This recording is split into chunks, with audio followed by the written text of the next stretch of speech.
아멘. 오늘 본문 레위기는 그 시작이었던 1장에서부터 오늘 본문 바로 앞 6장 7절까지 5대 제사인 번제, 소제, 화목제, 속죄제, 속건제에 대한 기본적인 규례를 설명한 이후에 이어서 오늘 본문부터 7장 38절까지 각 제사 시에 제사장의 직무에 대한 그 추가적인 내용들, 설명하지 못했었던 추가적인 내용들을 설명하기 시작합니다. 그중 오늘 다루는 본문은 번제와 소제의 보충 규례인데, 이를 통해 오늘 하나님께서 우리에게 주시는 영적인 깨달음을 얻는 시간이 되시기를 소망합니다. 먼저 본문 레위기 6장 9절을 우리가 함께 읽어보겠습니다. 6장 9절입니다. 아론과 그의 자손에게 명령하여 이르라. 번제의 규례는 이러하니라. 번제물은 아침까지 제단 위에 있는 석쇠 위에 두고 제단의 불이 그 위에서 꺼지지 않게 할 것이요. 아멘. 모세는 그 지금 번제에 대한 설명과 함께 제단 관리법, 그 관리법에 대해서 이야기를 하고 있는데, 여기서 가장 중요한 것은 바로 제단 위에 있는 그 불이 꺼지지 않게 하는 것이었습니다. 함께 읽은 9절뿐만이 아니라 12절에는 제단 위의 불은 항상 피워 꺼지지 않게 할지니, 또 13절에는 불은 끊임없이 제단 위에 피워 꺼지지 않게 할지니라 라고 반복하여 말하며 강조하고 있는 것을 볼 수 있습니다. 성소에서는 매일 아침과 또한 저녁에 정기적으로 번제를 드렸기 때문에 제단에는 계속해서 끊임없이 불이 남아 있어야 했습니다. 그리고 제물과 장작이 타고 남은 재는 정기적으로 제거를 해주었어야 되는데, 그때에 제사장들은 세마포 긴옷과 속바지를 입어야 했고, 그 재를 진영 바깥으로 가지고 나갈 때 평상복으로 갈아입어야 했습니다. 이는 제단 청소 역시, 제단 청소까지도 그 제사의 한 일부로 여겨졌다는 것을 의미합니다. 이처럼 성소에서 하나님께 제물을 드리는 이 제사장은 한순간이라도, 단 한순간이라도 경거망동하거나 마음을 놓아서는 절대로 안 됐는데, 심지어 모두가 잠든 밤, 그 밤에도 제단의 불이 꺼지지 않도록 지키는 그 불침번까지도 필요했던 것이 바로 이 불을 꺼먹지 않기 위한 그들의 노력이었습니다. 너무나 중요한 사실은 그 제단의 불은 그냥 우리가 생각하는 그러한 일반적인 불이 아니라 바로 하나님이 그들과 함께하고 계시다라는 것을 의미했기에 그들에게 불은 너무나도 중요하고 소중했던 것입니다. 나아가 제단의 불을 꺼뜨리지 말라라는 이 하나님의 명령은 제사를 드리던 그 이스라엘 백성에게만 적용되는 이야기가 아니라 오늘날 제사장으로서 하나님께 산 제사로 예배하는 우리 모두에게 그대로 적용할 수 있는 말씀임을 우리는 기억해야 합니다. 하나님께 제사를 드리는 번제단, 그 번제단은 오늘날 하나님께 바쳐지고 그를 위해 충성을 다하고 있는 그 교회들, 모든 교회들을 상징하며, 번제단의 불은 오순절날 하늘로부터 불같이 임한 성령을 의미합니다. 그러므로 번제단의 불이 꺼지지 않고 계속 타오를 때 하나님께 제물을 드리는 그 본래의 역할을 잘 감당할 수 있듯이, 오늘날 교회에서도 성령의 불이 꺼지지 않고 계속하여 타오를 때 하나님이 원하시는 그 일을 제대로 감당할 수 있는 것임을 우리가 기억해야 합니다. 교회는 예수님의 몸으로 예수님께서 하신 그 사역을 본받아 이 땅에서 복음을 전파하고 하나님의 나라를 세우는 그러한 귀중한 사명을 가지고 있습니다. 그런데 교회가 이러한 사명을 감당할 힘은 개개인의 능력, 개개인의 어떠한 역할에서 나오는 것이 아니라 바로 성령님의 인도하심에서 나온다는 사실을 우리는 깨달아야 합니다. 예수님께서도 마태복음 3장 16절에 보면 이 땅에서의 사역을 시작하시기 전에 요단강에서 세례를 받으시고 그 비둘기같이 임하시는 그 성령을 받으셨습니다. 마찬가지로 예수님의 몸인 교회도 성령의 역사하심과 성령의 능력이 함께하지 않는다면 그 어떤 사역도 제대로 감당할 수 없게 되기에, 그러므로 우리 교회에는 언제나 성령의 불이 끊임없이 꺼지지 않고 타올라야 하는 것입니다. 과연 우리의 예배의 모습은 어떠합니까? 성령의 불이 타오르고 있음을 경험하는 그러한 뜨거운 예배를 매 순간 드리고 계십니까? 사실 요즘 많은 성도들에게 주일 예배의 중요성과 또한 주일 예배의 소중함이 이전과는 달리 점점 약해지는 추세인 것 같습니다. 주일에도 사업이나 혹은 직장의 일 때문에 또 가족 간의 여행을 위해 예배를 드리지 않는 경우가 너무나도 많습니다.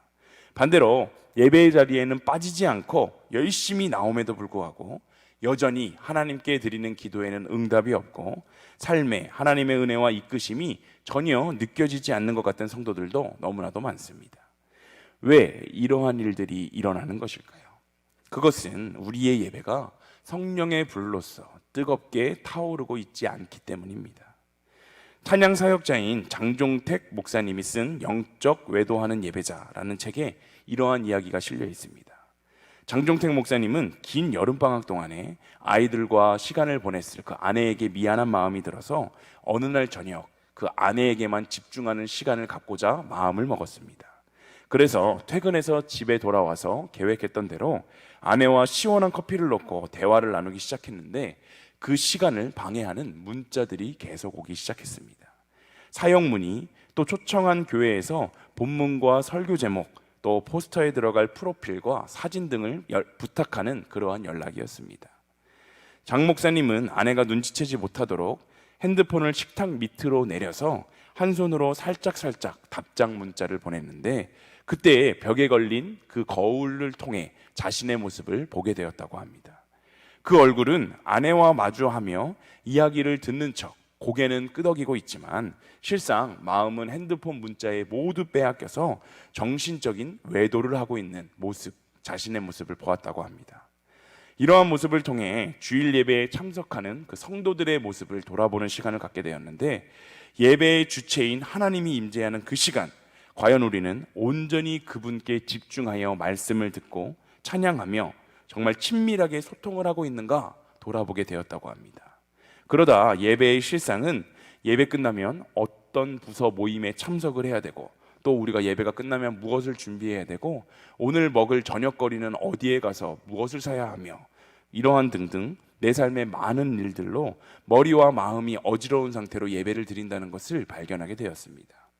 몸은 주님께 예배한다고 예배당 의자에 앉아 있으면서도 온통 잡다한 생각과 걱정 또 염려로 예배 시간을 보낸다면 장 목사님이 아내 앞에서 범한 정신적 외도처럼 하나님을 기만하고 업신여기는 영적 외도라는 깨달음을 얻었다고 합니다. 그리하여 하나님께 진정한 예배를 올려드리기 위해서 최선을 다해야겠구나라는 깨달음을 얻었다고 합니다. 여러분, 우리가 드리는 예배, 그 예배를 한번 돌아보시고 점검해보는 시간을 가지셨으면 좋겠습니다. 바라기는 우리의 예배가 성령의 불이 활활 타오르고 있음을 경험하는 뜨거운 예배가 되었으면 좋겠습니다. 그저 몸만 와서 앉아있다가 숙제처럼 마치 출석 체크처럼 주일에 예배당에 얼굴 도장 찍고 가는 그러한 예배가 아니라 정말 세상 속에서 살아가면서 하나님 말씀대로 살려고 치열하게 노력하다가 주일에 주님의 전에 나와서 하나님이 이번 한 주간도 나를 너무나도 사랑해 주시고 또 여전히 지켜주셨음에 감사하며 그 감사한 마음을 하나님께 올려드리고 또 진심을 다해 예배를 해서 하나님이 부어주시는 놀라운 회복과 재충전의 은혜를 누리는 그러한 예배, 바로 그런 예배가 우리 일신교회에서 드려지는 모든 예배가 되기를 간절히 소망합니다. 우리 모두가 주님께서 기뻐하시는 그러한 예배자가 되어서 성령의 불이 24시간 365일 언제나 활활 타오르는 우리 일신교회 또한 우리 일신교회 모든 성도님들이 다 되시기를 간절히 소망합니다. 본문 14절과 15절 우리가 함께 읽어보도록 하겠습니다. 함께 읽습니다. 소재의 규례는 이러하니라. 아론의 자손은 그것을 제단 앞 여호와 앞에 드리되 그 소재의 고운 가루 한 움큼과 기름과 소재물 위에 유향을 다 가져다가 기념물로 제단 위에서 불살라 여호와 앞에 향기로운 냄새가 되게 하고. 아멘. 14절을 보면 소재를 드릴 때에는 여호와 앞에 하나님께 드려라 라고 이야기하고 있습니다. 소재는 감사의 표현으로 드리는 그러한 제사였는데 감사는 당연하게도 자기에게 은혜를 베푼 자, 그 사람에게 드리는 것, 이 대상에게 드리는 것이지 않겠습니까? 따라서 소재를 하나님 앞에 드려라 라고 말한 것은 이스라엘 백성이 누리는 모든 은혜가 하나님께로부터 나온 것임을 알고 또한 그 하나님께 드리라 라고 강조하고 있는 것입니다. 고통받던 이스라엘 백성을 애굽에서 해방시켜 주시고, 광야에서 목마를 때 물을 주시며, 배고플 때 메추라기와 만나를 주시고, 또한 원수의 모든 위협에서 구해 주신 분이 하나님이셨습니다. 그 모든 것을 알고 있었기에 이스라엘 백성들은 자신들이 지금 누리고 있는 모든 것들이 하나님의 은혜임을 인정하고 감사할 수밖에 없었습니다. 이것은 오늘을 살아가는 우리에게도 동일하게 적용해 볼 수 있습니다. 우리가 지금 누리고 있는 모든 것들이 어디서부터 온 것인지를 우리는 분명하게 깨달아 알아야 합니다. 우리가 잘나서, 우리가 열심히 노력해서 내가 지금 얻은 직장과 또한 집과 차와 또한 나의 자녀들이라고 생각한다면 우리는 그러한 착각 속에서 하루속히 벗어나야 합니다. 우리가 이렇게 숨을 쉬며 살아갈 수 있는 이유는 하나님께서 오늘도 우리에게 생명을 허락해 주셨기 때문입니다. 또 우리가 누리는 건강과 일용할 양식과 매일에 쓸 것들, 그리고 명예와 권세와 물질, 그 어느 것 하나도 하나님으로부터 오지 않은 것이 전혀 없습니다. 하나님의 은혜에 우리는 이 사실을 깨닫고 하나님의 은혜에 정말 진정으로 감사하며 살아갈 수 있어야 합니다. 우리가 누리는 모든 것들이 하나님의 은혜임을 진정으로 깨닫고 모든 것에 하나님께 감사하며 살아가시는 일신교회 모든 성도님들이 되시기를 소망합니다. 또한 소제는 선물이라는 뜻도 가지고 있습니다. 제사장은 하나님 대신 선물을 받고 또 먹는 사람이었습니다. 번제에서 제사장의 가장 중요한 임무가 바로 제단의 불을 꺼뜨리지 않는 것이었다면, 소제에서는 바로 하나님을 떠올리는 사람이 되는 것, 바로 이것이 제사장의 가장 중요한 임무였습니다. 소제의 규례가 서술된 후에 제사장들이 소제물을 처리하는 방법을 이야기하는데, 제사장들은 소제물로 받쳐진 밀가루에 물과 소금과 기름만 첨가해 구워서 회막들 안에서 먹어야 했습니다. 백성은 소제의 일부가 태워지면서 유향이 향기로운 냄새를 퍼뜨리는 것과 제사장들이 그것을 먹는 모습을 보면서 하나님이 나의 제사를 기쁘게 받으셨겠구나 라고 생각했을 것입니다. 이처럼 제사장은 하나님의 모습을 대신하여 드러내는 그러한 존재였습니다. 결국 제사장이 하는 일은 하나님이 이스라엘 백성들 가운데 계심을 증명하고 또한 하나님을 생각나게 만드는 것이었습니다. 그러므로 오늘날 우리가 바로 거룩한 제사장인 그리스도인이기 때문에 우리는 반드시 세상 가운데서 하나님을 드러내는 삶을 살아내야 합니다. 우리 역시 세상에서 주님을 생각나게 하는 사람으로 삶을 살아가야 하는 것입니다. 오늘 하루를 살아가며 우리는 이 말씀을 마음 깊이 새기길 소망합니다. 특별히 우리는 그리스도인으로서 하나님께 늘 감사하는 삶을 통해 하나님을 드러내는 자들, 세상 사람과는 구별된 자들이 되었으면 좋겠습니다. 사실 감사는 잘 먹고 또한 좋은 집에서 살고 좋은 차를 타고 삶을 즐기는 것에 있지 않습니다. 감사는 선택입니다. 그러므로 항상 범사에 감사하는 훈련을 우리는 해야 하는데, 경제적으로 넉넉해도 불평을 하기 시작하면 감사할 수 없고, 비록 경제적으로는 어렵다 하여도 감사를 선택하면 우리는 하나님 아버지께 감사하는 삶을 살아낼 수 있습니다.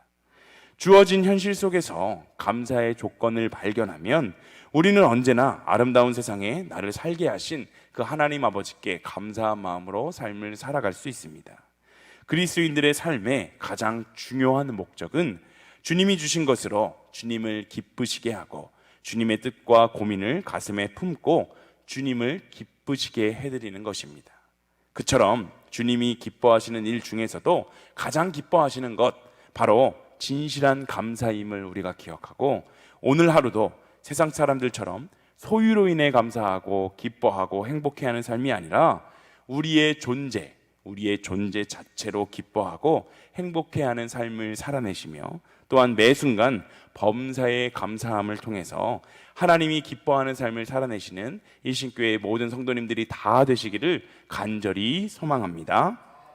찬송가 90장 함께 찬양하도록 하겠습니다. 찬송가 90장입니다.